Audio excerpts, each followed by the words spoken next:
ہے کہ اس نے ہمیں آقائے نامدار احمد مختار مدنی تاجدار دونوں جہاں کے سردار حضرت محمد مصطفیٰ رسول خدا صلی اللہ تعالی علیہ وآلہ وسلم کی بابرکت امت میں پیدا فرمایا۔ حضرات گرامی، یہ جو محفل ہے احادیث رسول کی محفل ہے، تو آج جو حدیثیں میں آپ کے سامنے عرض کرنے جا رہا ہوں، ان میں پہلی حدیث بخاری و مسلم کی ہے۔ جس حدیث کو امام بخاری اور امام مسلم دونوں روایت کرتے ہیں اسے کہتے ہیں متفق علیہ، متفق علیہ حدیث ہے۔ وہ سرکار دو عالم صلی اللہ علیہ وسلم اور صحابہ کرام نے ایک موقع پر کافروں سے اپنی حفاظت کے لیے خندق کھدوائی، اور اس جنگ کا نام ہے جنگ خندق۔ حضرت سلمان فارسی نے کہا کہ ہمارے ہاں دشمن سے بچنے کے لیے ہم خندق کھود دیتے، کیونکہ دشمن بھاگ کر ہمارے خیمے کی طرف آ نہیں سکتا۔ جب دوڑ کر آئے گا بیچ میں خندق رہے گی، گر جائے گا، گرنے کے خوف سے رک جائے گا، تو خندق بنائی گئی، اور خندق میں صحابہ کرام مشغول ہو گئے، یہاں تک کہ عصر کا وقت چلا گیا، ایک وقت کی نماز فوت ہو گئی۔ حضور سرکار دو عالم صلی اللہ علیہ وسلم کو اس کا بڑا دکھ ہوا، ایک نماز فوت ہو گئی تو اس کا ہمارے نبی کریم صلی اللہ علیہ وسلم کو بڑا رنج ہوا۔ اور چند ہمارے مومن بھائی ایسے ہیں جن کی کئی نمازیں فوت ہوتی ہیں اور انہیں اس کا کوئی اثر بھی نہیں ہوتا، بالکل نارمل رہتے ہیں، گویا کہ کوئی نعمت ان کے ہاتھ سے نہیں نکلی۔ اب ہمارے نبی کریم صلی اللہ علیہ وسلم کی نماز عصر فوت ہو گئی تو حضور اکرم صلی اللہ علیہ وسلم اس قدر ناراض ہو گئے، کیونکہ کافروں نے مصروف بنا دیا۔ اللہ کے پیارے حبیب محمد مصطفیٰ صلی اللہ علیہ وسلم نے فرمایا ملأ اللہ بیوتہم وقبورہم نارا کما شغلونا عن الصلاة الوسطی حتی غابت الشمس۔ اللہ تعالیٰ ان کافروں کے گھروں کو اور خبروں کو آگ سے بھر دے۔ گھر دنیاوی ٹھکانہ ہے اور خبر برزخی ٹھکانہ ہے۔ جب تک آدمی اس دنیا میں ہے، جس مقام میں رہتا ہے اس مقام کو اس کا بیت، اس کا گھر کہا جاتا ہے۔ جب اس دنیا سے رخصت ہو جاتا ہے تو جہاں اس کے جسم کو دفن کر دیا جاتا ہے اس جگہ کا نام ہے قبر۔ تو جو کافر زندہ ہیں ان کے گھروں میں آگ لگے، جو کافر مر گئے ان کی قبروں میں آگ لگے، یہ بد دعا کی پیارے آقا صلی اللہ علیہ وسلم، جبکہ ہمارے نبی کریم صلی اللہ علیہ وسلم کا مزاج دعا دینے کا ہے، بدعا کرنے کا مزاج نہیں۔ پتھروں کو کھا کر، کانٹوں میں قدموں کو رکھ کر، دشمنوں کی بدسلوکی کو دیکھ کر پیارے آقا صلی اللہ علیہ وسلم نے ہمیشہ دعا ہی مانگی۔ طائف میں جب حضور اکرم صلی اللہ علیہ وسلم کو لہو لہان کر دیا گیا تو پیارے آقا صلی اللہ علیہ وسلم نے کیا دعا مانگی؟ اللہم اہدی قومی فإنہم لا یعلمون۔ اے اللہ میری قوم نہیں جانتی ہے، اے اللہ میری قوم کو تو ہدایت دے، راستہ بتا دے۔ ایک بار جبرائیل علیہ السلام حضور اکرم صلی اللہ علیہ وسلم سے عرض کیا کہ اے محمد صلی اللہ علیہ وسلم آپ کہیں تو میں دو پہاڑوں کو ملاؤں تو سب کے سب مر جائیں۔ حضور اکرم صلی اللہ علیہ وسلم نے کہا کہ یہ کافر ہیں تو ہوں، مگر ان کی اولاد میں کوئی مومن پیدا ہو سکتا ہے۔ یہ نبی کریم صلی اللہ علیہ وسلم کا مزاج ہے۔ جبکہ نوح علیہ السلام نے بھرپور جلال کے ساتھ یہ دعا مانگی لا تذر علی الارض من الکافرین دیارا، ربی لا تذر علی الارض من الکافرین دیارا، اے پروردگار کافر کے یہ گھر کو بھی دنیا میں باقی مت رکھ۔ دیار گھر والے کو کہتے ہیں، من الکافرین دیار، کافروں میں یہ گھر والا بھی نہ ہو، یعنی کسی کافر کا گھر روئے زمین پہ باقی نہ رہے۔ انک ان تذرہم یضلوا عبادک، اگر تو انہیں چھوڑ دیا تو وہ تیرے سارے بندوں کو گمراہ کریں گے، جو مومن بچے ہیں ان کو بھی بھٹکائیں گے۔ ولا یلدوا الا فاجرا کفارا، اگر ان کو بچے پیدا ہوں گے تو بچے بھی نافرمان اور کافر ہی پیدا ہوں، وہ ایسے بچوں کو جنم دیں گے جو کفر والے فجور والے ہوں گے۔ یہ نوح علیہ السلام کی دعا، اور محمد مصطفیٰ صلی اللہ علیہ وسلم عرض کرتے ہیں، جبرائیل علیہ السلام سے کہتے ہیں کہ یہ اگر کافر ہوں تو ہوں، ان کی اولاد میں کوئی مومن ہو سکتا ہے۔ چنانچہ ایسا ہی ہو، ابو جہل کے بیٹے اکرمہ بن ابو جہل جلیل القدر صحابی، ایسے بہت سے کفار ان کی اولاد میں صحابہ پیدا ہوئے۔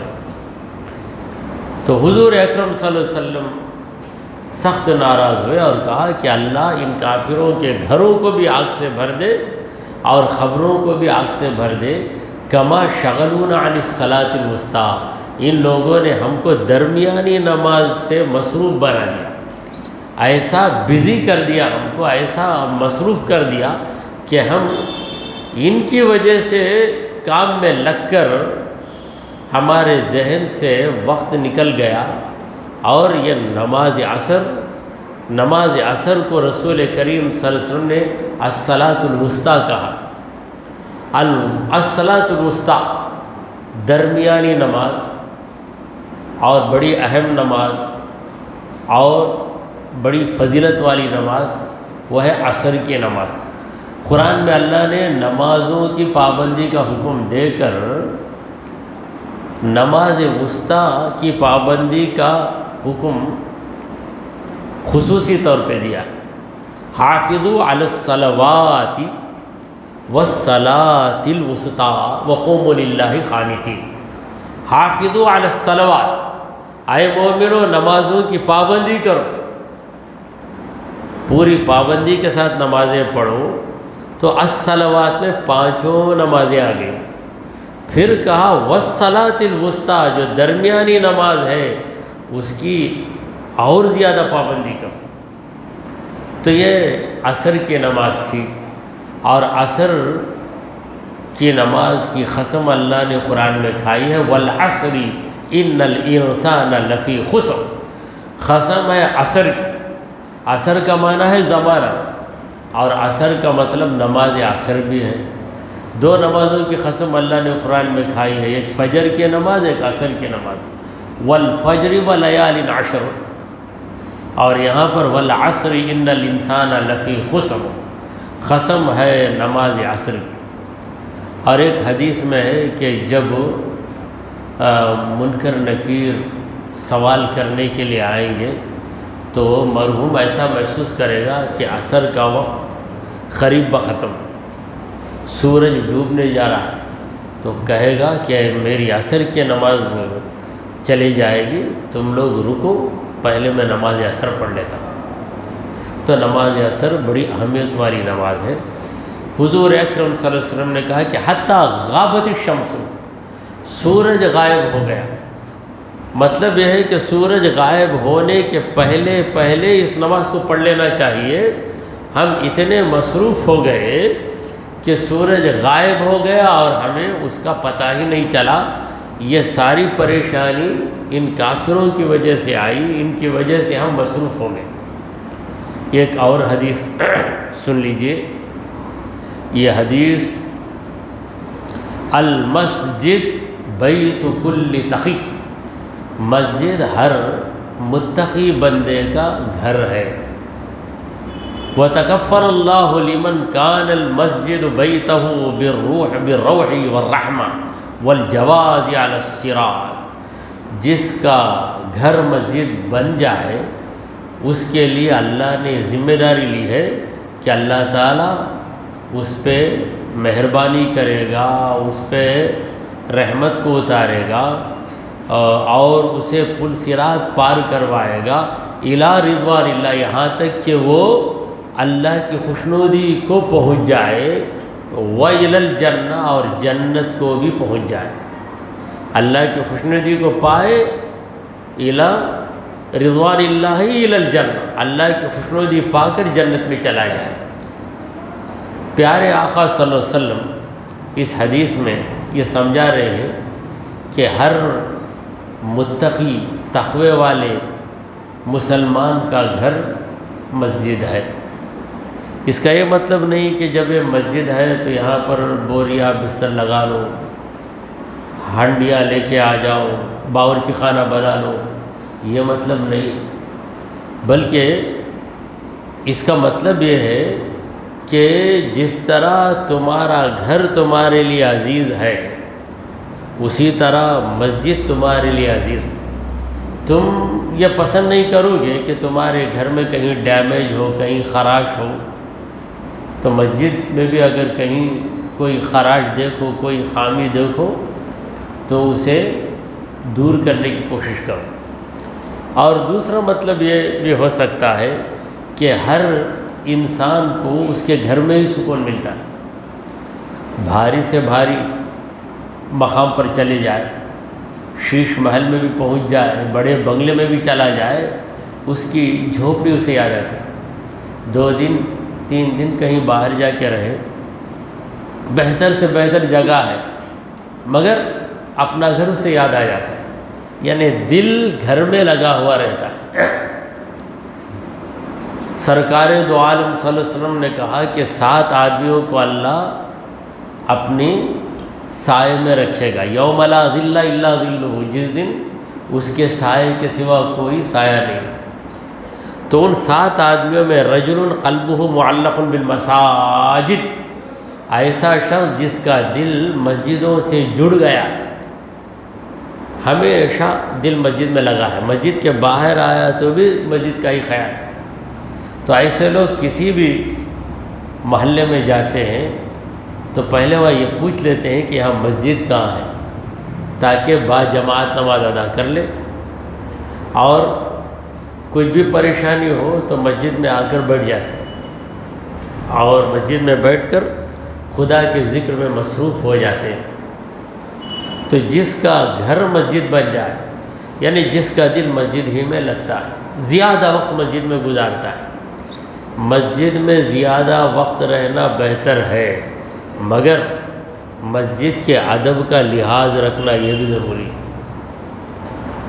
بعض بزرگوں نے کہا کہ زیادہ دیر مسجد میں مت رہو، کیونکہ زیادہ دیر رہو گے تو بے تکلفی آ جائے گی تمہارے اندر، اور اس بے تکلفی کی وجہ سے بے ادبی ہو جائے گی، اور بے ادبی سے مسجد کی بے حرمتی ہو جائے گی۔ اس وجہ سے کچھ دیر مسجد میں رہو، جتنی دیر تک تم مسجد کا لحاظ رکھ سکتے ہو رہو، پھر ضرورت ہو تو باہر آ جاؤ۔ یہی بزرگان دین کے مزارات کے بارے میں بھی، کسی مزار پہ جائے تو فاتحہ پڑھو، پھر اگر تمہیں مراقبہ قبر حاصل ہے، کشف القبور کی نعمت تمہیں حاصل ہے تو وہ بھی کرو، مگر زیادہ دیر مت بیٹھو، کیونکہ زیادہ دیر بیٹھیں گے تو کیا ہوگا، بے ادبی ہو جائے گی۔ تو کوئی بھی کام کتنا بھی اچھا رہے، حد سے بڑھ جائے تو اس کے اندر خلل آ جاتا ہے۔ تو دیکھیے، مسجد کے اندر جو رہے اور مسجد سے اس کا دل لگ جائے تو اللہ تبارک و تعالی اس کی ذمہ داری لے لیتا ہے۔ تکفل اللہ اس کی ذمہ داری لے لیتا ہے۔ بالروح، روح و ریحان، روح کا معنی ہے اللہ کی خصوصی رحمت۔ وہ خصوصی رحمت میں بھی داخل ہو جاتا ہے، عمومی رحمت میں بھی داخل ہو جاتا ہے۔ دنیا میں تو اللہ تعالیٰ اس پہ کرم کرتا ہی ہے، محشر میں یہ خطرناک موقع جہاں آدمی بچ جائے تو بچ جائے، پھسل جائے تو پھر آگ کا لقمہ بن جائے گا۔ وہ خطرناک موقع کیا ہے؟ پل صراط۔ پل صراط اردو میں کہتے ہیں، عربی میں پل صراط نہیں، صرف صراط کہتے ہیں، صراط۔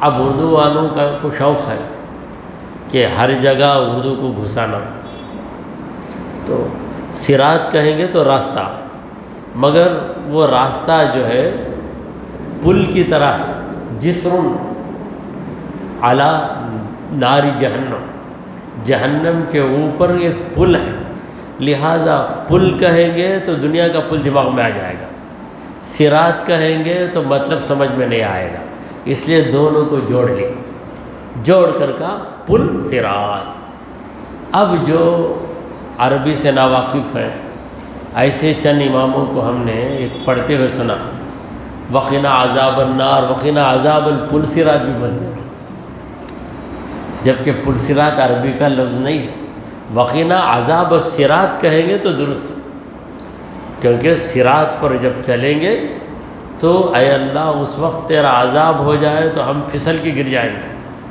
تو صراط کے عذاب سے بچا۔ آپ اردو میں دعا کرتے ہیں اے اللہ پل صراط کے عذاب سے بچا، تو بالکل درست ہے، مگر جب عربی میں آپ دعا کر رہے ہیں تو پھر اردو کو وہاں کیوں گھساتے ہیں؟ وقنا عذاب الپل صراط۔ اسی طرح ایک نکاح کے موقع پر ہم حاضر ہیں، وہاں ایک صاحب دعا کر رہے ہیں، آئے امام صاحب ہیں، تو ہم نے کہا دعا کیجیے، تو اللہم الف بینہما کما الفت بین مولا علی مشکل کشا شیر خدا و بی بی خاتون جنت فاطمہ زہرا۔ خاتون جنت بھی عربی کے الفاظ نہیں ہیں، اور شیر خدا بھی نہیں، اسد اللہ، اسے الف بینہما تو عربی میں کہتے ہیں، کما الفت بین شیر خدا علی مرتضی و خاتون جنت بی بی فاطمہ زہرا۔ تو یہ جہالت ہے، مگر ہماری پبلک، یہ جو عوام ہے، ایسی دعا کرے، بڑے بڑے عالموں سے بھی میں وہ دعا نہیں سنا۔ بھائی عالموں سے سن نہیں سکتے بھلا، کیوں؟ عالم نہیں کرے گا، بھائی جاہل ہی کر سکتا وہ دعا، کیونکہ اسے معلوم نہیں ہے یہ عربی ہے یہ اردو ہے، یہ نہیں معلوم۔ آپ بالکل صحیح کہتے ہیں، بڑے بڑے عالم کے چھوٹا عالم بھی نہیں کرے گا دعا، کیونکہ چھوٹے عالم کو بھی پتہ ہے میں عربی میں دعا کر رہا ہوں، یہ لفظ عربی کا نہیں ہے، یہ لفظ اردو کا ہے، تو اردو کے لفظ کو عربی دعا میں گھسا رہا ہے، تو وہ بڑا بھی عالم نہیں ہو سکتا، چھوٹا عالم بھی نہیں ہو سکتا ہے، وہ بے علم انسان ہے۔ تو پل صراط پر جب لوگ چلیں گے تو پل صراط کو پار کرنا یہ بہت بھاری کام ہے۔ اللہ تعالیٰ اس بندے کی مدد کرے گا اس موقع پر، اس خطرناک موقع پر اللہ اس بندے کی مدد کرے گا جس بندے نے مسجد کو اپنا گھر بنا لیا، یعنی اسے دل کا سکون مسجد میں ملتا ہے، الی رضوان اللہ، پھر وہ اللہ کی خوشنودی تک پہنچ جائے گا، یعنی اللہ کہے گا کہ اے بندے میں تجھ سے راضی ہوں، پھر اس کا انجام کیا ہوگا؟ الی الجنہ، جنت میں جا کے وہ ایسا امن پائے گا کہ جنت میں کرایہ دینے کی بھی ضرورت نہیں۔ جنت میں کوئی جنتی کرایہ نہیں دیتا، اور جنت میں جو محل مل جائے گا وہ ایسا خاص ہے کہ اسے کوئی خرید بھی نہیں سکتا، خریدے گا بھی نہیں، اور وہ کبھی مسمار بھی نہیں ہوگا، ڈیمیج بھی نہیں ہوگا، اس میں دھول بھی نہیں جمے گی، جالے بھی نہیں پڑے گی، بدبو بھی نہیں آئے گی۔ جنت کا محل، وہاں جا کے سکون کی زندگی گزارے گا۔ کون شخص؟ وہ جس نے مسجد کو گھر بنا لیا، کا مطلب اسے مسجد ہی میں سکون ملتا ہے۔ یہ ایک اور حدیث سنیں اور اس حدیث پر ہم درس حدیث کی محفل کو ختم کر دیں۔ یہ ایک اور آخر کتنے ہی سنائیں گے، دل کے اندر ایک خیال بھی پیدا ہو سکتا ہے، کوئی ضرورت مند ہو تو سوچ سکتے ہیں یہ ایک اور پھر کتنے، یہ کیک کہیں گے کب بریک لگائیں گے۔ تو اس لیے یہ جو حدیث سنا رہا ہوں اس حدیث کے بعد یہ محفل ختم ہو جائے گی۔ یہ ابن ماجہ، سنن ابن ماجہ کی روایت ہے، انما یبعث الناس علی نیات، لوگوں کو ان کی نیتوں کے مطابق خبروں سے اٹھایا جائے، یعنی جس نیت پر وہ دنیا سے گیا تھا اسی نیت پر اس کا حشر ہوگا۔ تو نیت بڑی اہم چیز ہے، عمل کی مقبولیت کے لیے بھی نیت بڑی اہم چیز ہے۔ پیارے آقا صلی اللہ علیہ وسلم نے فرمایا انما الاعمال بالنیات، بے شک اعمال کا دار و مدار نیتوں پر ہے۔ لوگ عمل کو دیکھتے ہیں، خدا نیت کو دیکھتا ہے۔ تم اس عمل کو درست رکھتے ہو جس پر مخلوق کی نظر ہے، اور اس نیت کو بگاڑ لیتے ہو جس پہ خالق کی نظر ہے۔ یہ کتنی بڑی نادانی ہے ہماری۔ تو نیت دل کے اندر ہے، جب نیت سنبھل جائے تو آپ کو اخلاص ملتا ہے، آپ مخلص بن جاتے ہیں۔ جب نیت بگڑ جائے تو آپ کے اندر ریاکاری آ گئی اور آپ ریاکار بن گئے۔ ایک ہے مخلص، دوسرا ہے ریاکار۔ یہ ریاکار اردو کا لفظ ہے، ریاکار کو عربی میں کیا کہیں گے؟ درس حدیث کی محفل ہے، عربی جان کر یہاں سے اٹھنا ہے۔ ریاکار کو عربی میں کہیں گے مرائی، عربی میں کیا کہتے ہیں؟ مرائی، اور اردو میں کہتے ہیں ریاکار۔ اب ریاکار بھی کسی کو سمجھ میں نہیں آیا تو ہم اور آسان لفظوں میں کہہ دیتے ہیں، ریاکار کا مطلب ہے دکھاوے کے لیے عبادت کرنے والے، یعنی اس کے دل میں خیال ہونا کوئی میری عبادت کو، میری سخاوت کو، میرے عمل کو دیکھے۔ کوئی دیکھ لیا تو خوش ہو جاتا، تو یہ ہے ریاکار۔ اب یہ دیکھنا، لوگ دیکھ لیں گے، اس سے چھپانا، تو پھر کیا ہم نماز پڑھیں گے تو لوگ دیکھتے ہیں، کوئی بھوکا آ گیا اسے ہم خرید کر کچھ کھانا دیتے ہیں تو لوگ دیکھتے ہیں۔ لوگ دیکھیں اس سے کوئی فرق نہیں پڑتا، آپ کے دل میں خیال نہیں آتا، آپ کے دل میں خیال نہیں آ رہا، لوگ دیکھیں تو دیکھیں۔ آپ حج کو جا کے طواف کریں گے تو لاکھوں لوگ دیکھیں گے، نہیں سب ہٹ جاؤ میں اکیلا طواف کرتا ہوں، کوئی نہیں دیکھنا، ایسا تو نہیں بول سکتے کوئی۔ تو ریاکاری کا مطلب لوگوں سے چھپانا نہیں، بلکہ اپنے دل میں لوگوں کے دیکھنے کی جو آرزو ہے وہ آرزو نہیں ہونا۔ تو نیتوں کے مطابق لوگوں کا حشر ہوگا، لہٰذا نیتوں کو درست رکھنا چاہیے۔ جو بھی عمل کرے اللہ کو راضی کرنے کے لیے کریں۔ دعا کیجئے کہ پروردگارا ہم نے جو کچھ کہا اور سنا اسے قبول فرما لے۔ اے اللہ ہمارے گناہوں کو معاف فرما، ہماری خطاؤں کو درگزر کر دے۔ اے رب کریم ہم پر تیری رحمتیں نازل فرما۔ اے اللہ ہمیں سیدھے راستے پر چلا، تیرے انبیاء اور تیرے اولیاء کے راستے پر چلا۔ اے رب قدیر ہمارا خاتمہ ایمان کی حالت میں فرما۔ وصلی اللہ تعالی علی خیر خلقہ سیدنا و مولانا محمد وعلی آلہ و اصحابہ اجمعین۔